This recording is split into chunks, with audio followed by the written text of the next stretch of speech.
Okay. Got a meeting? Take a walk. What you're doing right now at this moment is killing you. More than cars or the internet or even that little mobile device we keep talking about.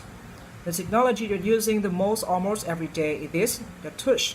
Nowadays people are sleeping 9.3 hours a day, which is more than we're sleeping 7.7 hours. Sleep sitting is so incredibly prevalent. We don't even question how much we're doing it, and because everyone else is doing it, we don't. It doesn't even occur to us that's not okay. In that way, sitting has become the smoking of generation.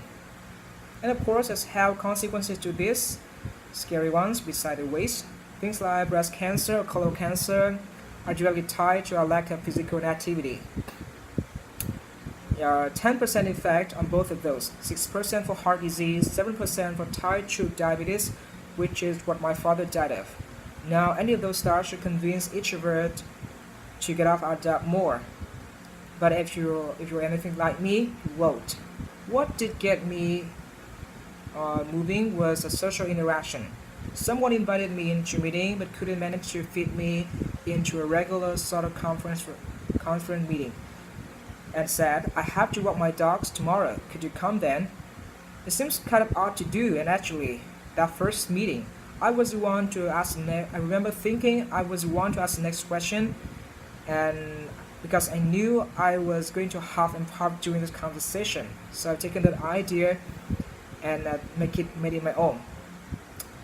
So instead of going into coffee meetings or fluorescent-lit conference room meeting, I asked people to go on a walking meeting.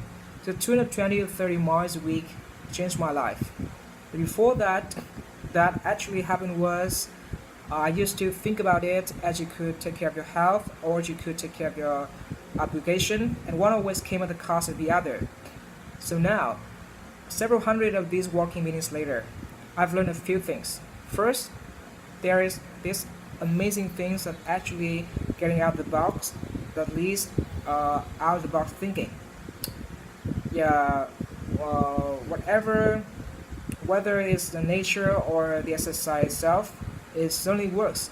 And second, and probably the more reflective one, is just about how much each of us can hold problems in opposition when they are not really not that way. And if we're going to solve problems and look at the world very differently, whether it's in governance or business or environmental issues, job creation. Maybe you can think about how to reframe those problems by having both things be true. And because it was that happened to this walk and talk idea, that things became doable, sustainable, and viable. So I started this talk talking about the tush.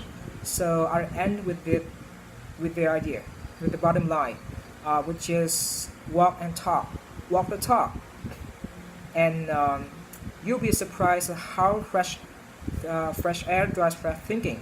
And in the way that you do, you bring into your life an entirely new set of ideas. Thank you very much.